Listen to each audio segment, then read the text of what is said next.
Shirley here. Last month I graduated from State Community College.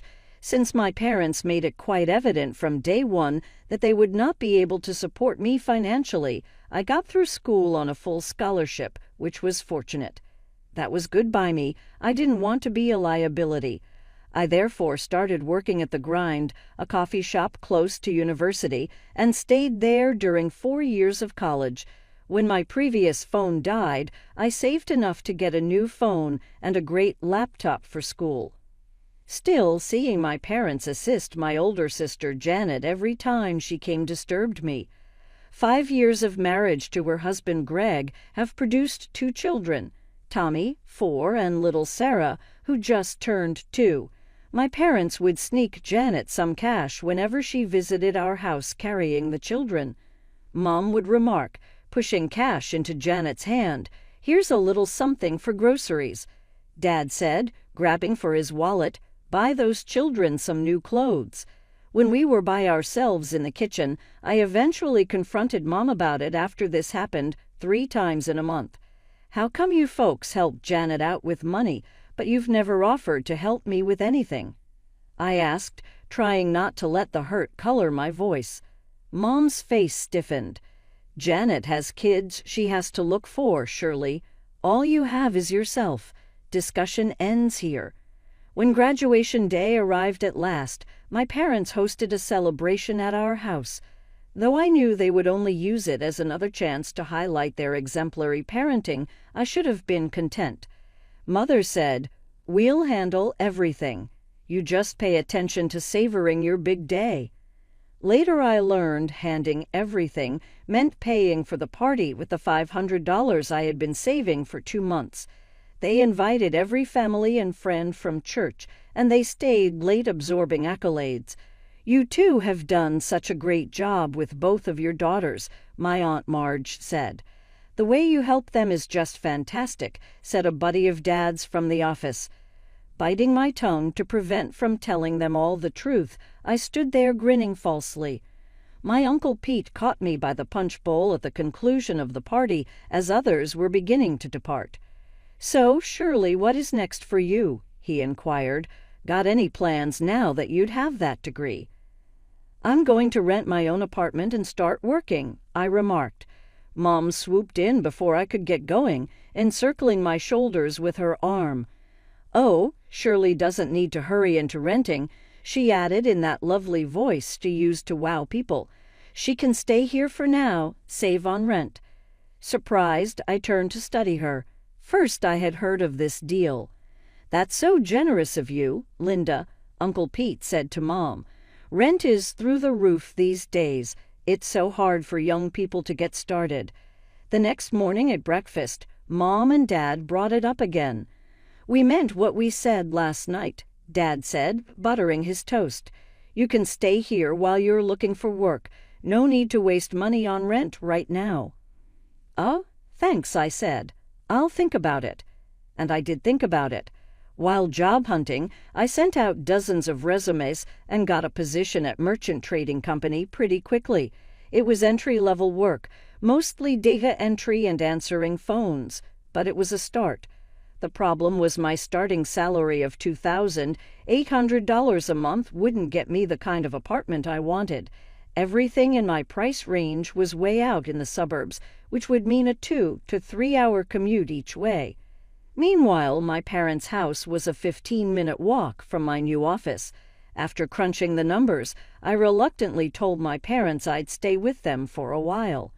"That's wonderful, honey," Mom said, giving me a hug that felt genuine for once. For about 2 weeks after I started my new job, things were different. Mom made my favorite meals. Dad asked about my day when I got home. I actually started to think maybe they'd finally begun to appreciate me. Then I got my first paycheck. "Surely we need to talk," Dad said that evening at dinner.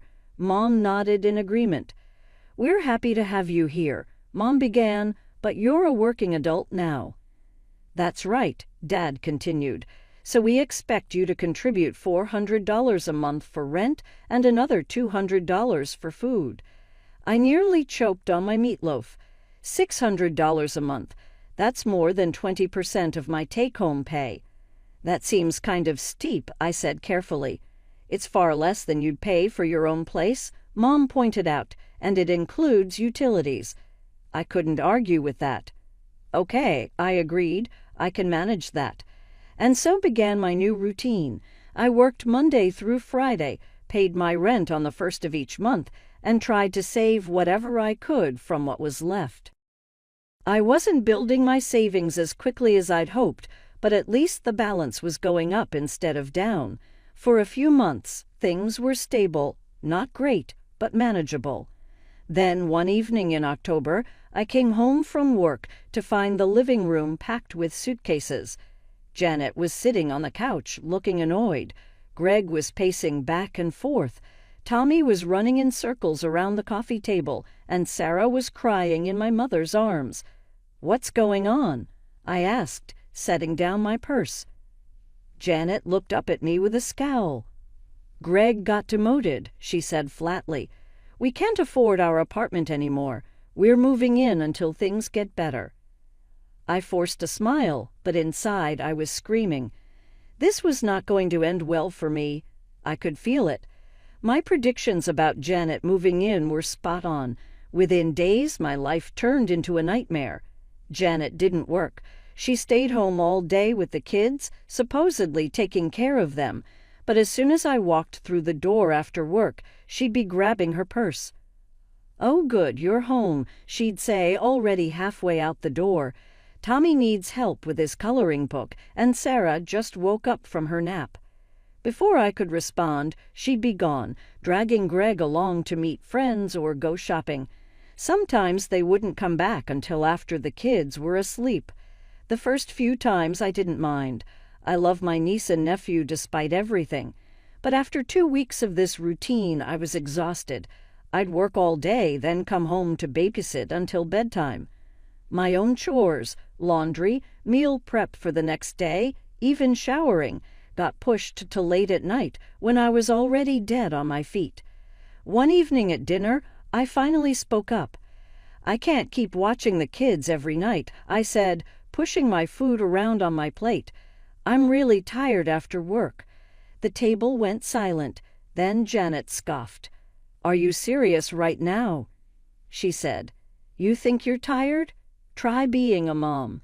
Dad put down his fork. "Surely family helps family. That's what we do." I looked at them incredulously.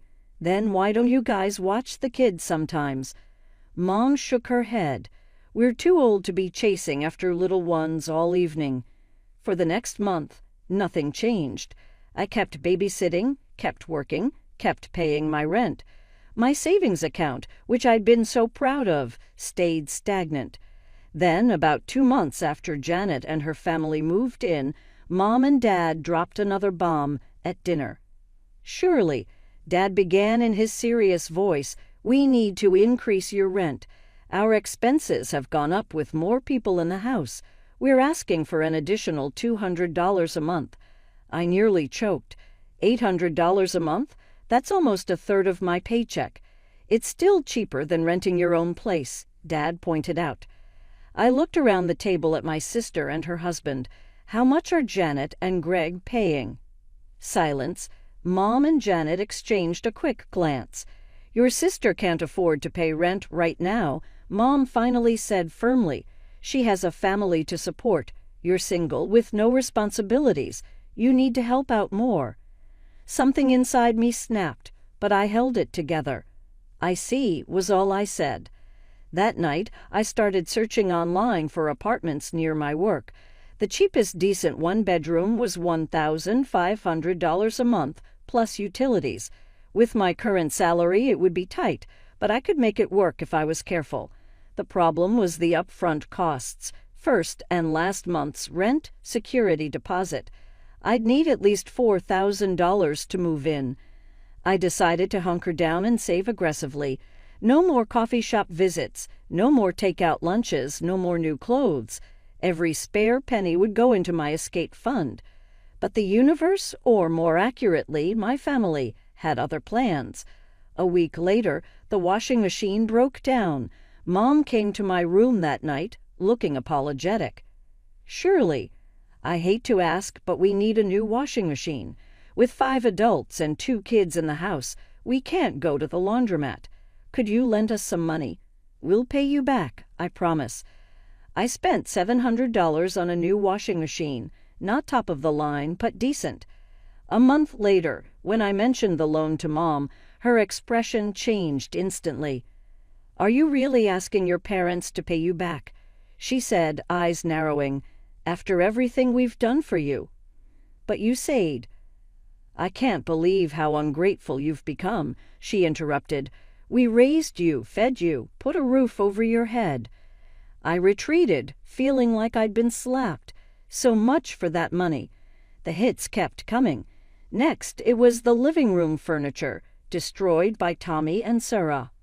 Crayon on the sofa, juice spilled on the armchair, mysterious tears in the upholstery. "Thanksgiving is coming up," Dad reminded me. "The whole family will be here. We can't let them see the living room like this." Another $1,200 gone. Then it was a new coffee maker, $150, a microwave oven, $200, and a dishwasher, $500. Each purchase was supposedly urgent. Each one promised to be the last thing they'd ever ask for. My savings dwindled instead of growing toward my $4,000 goal. My account balance was shrinking. Every time I checked it, my heart sank a little more.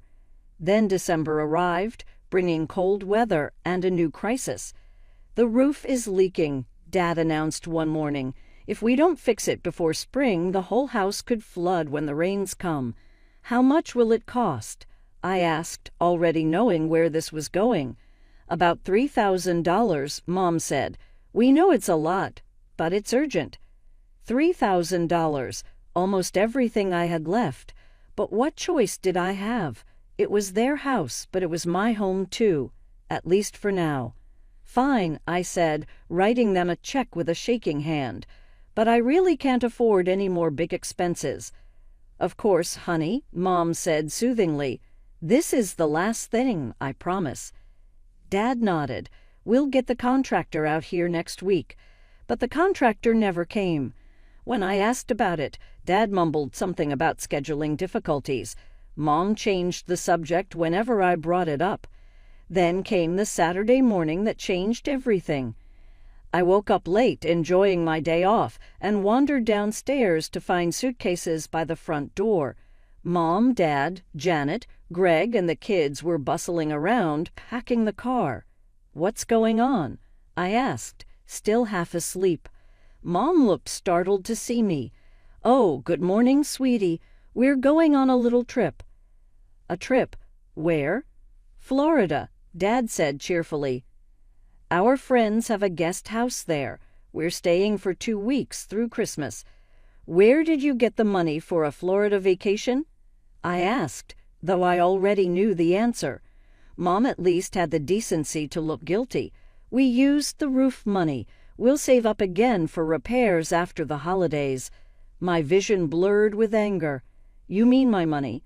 The $3,000 I gave you for an emergency roof repair?" "Now, surely," Dad said in his warning tone, "don't make a scene." But I was beyond caring. "I gave you that money because you said it was urgent.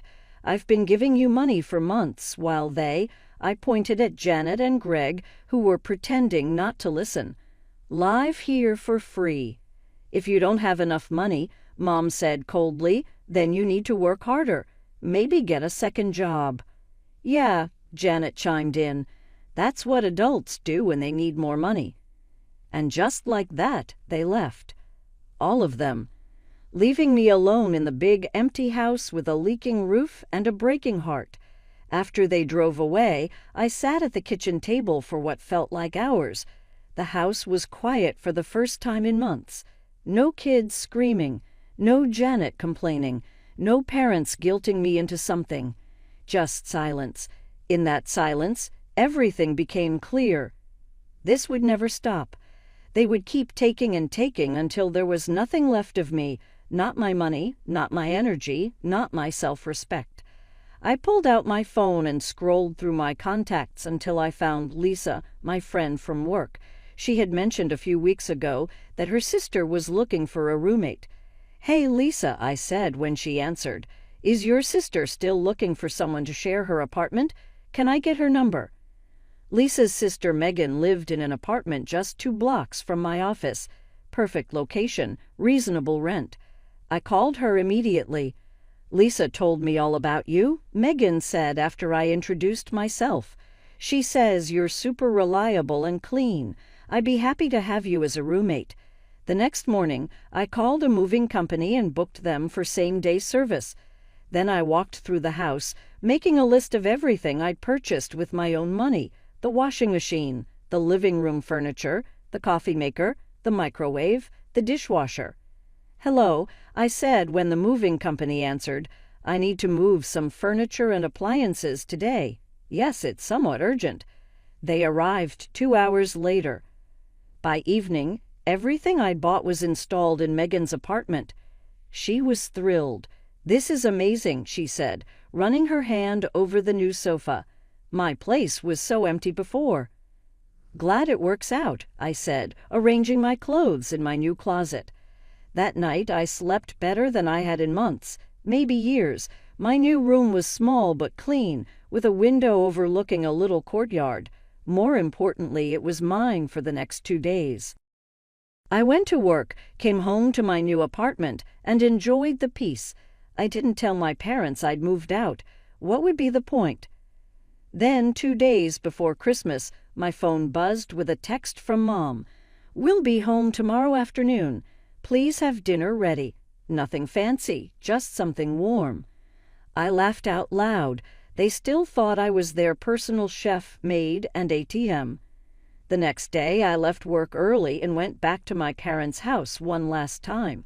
I ordered food from a cheap Italian place nearby: pasta, salad, garlic bread. I set it all out on the dining table, which was now the only piece of furniture in the living room. I even put out plates and silverware. Then I left, locking the door behind me with the key I would never use again. The next morning, Christmas Eve, I woke up to a barrage of missed calls and angry texts. From Dad: "Where is all the furniture? Call me now." From Mom: "What have you done? Call me immediately." From Janet: "You are such a selfish bastard. Mom is crying because of you." I silenced my phone and made myself a cup of coffee in the new coffee maker. At 10:00 a.m., after breakfast and a shower, I finally called Mom. She answered on the first ring. "Shirley, what is going on? You can't just take things from our house." "I didn't take anything that wasn't mine," I said calmly. "I paid for all of it. Check your credit card statements if you don't believe me." "But where are you?" "I moved out. I found a place closer to work." There was a pause. Then Mom's voice softened from angry to pleading. "Honey, come home. Let's talk about this. Christmas is tomorrow. We're family. We should be together." "Family doesn't exploit each other," I said. "Family doesn't take $3,000 for an emergency roof repair and spend it on a vacation to Florida." "We made a mistake," Mom admitted. "We'll pay you back. Just come home for Christmas." I almost wavered. Almost. Then I heard Janet's voice in the background. "Tell her we need money for the roof repair now." And just like that, my resolve hardened again. "I won't be coming back," I said. "Not for Christmas. Not ever. And I won't be giving you any more money." "But the roof is not my problem," I finished for her. "You own the house. You figure it out." "You ungrateful."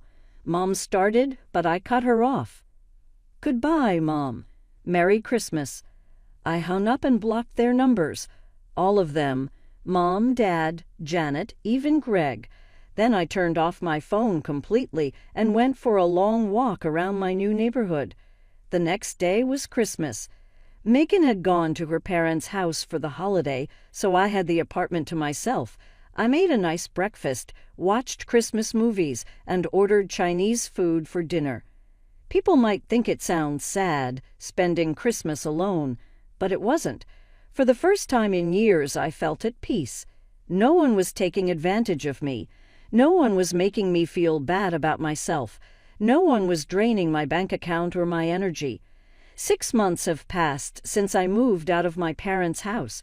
6 months of peace, of saving money, of building a life that's truly mine. Living with Megan has been great.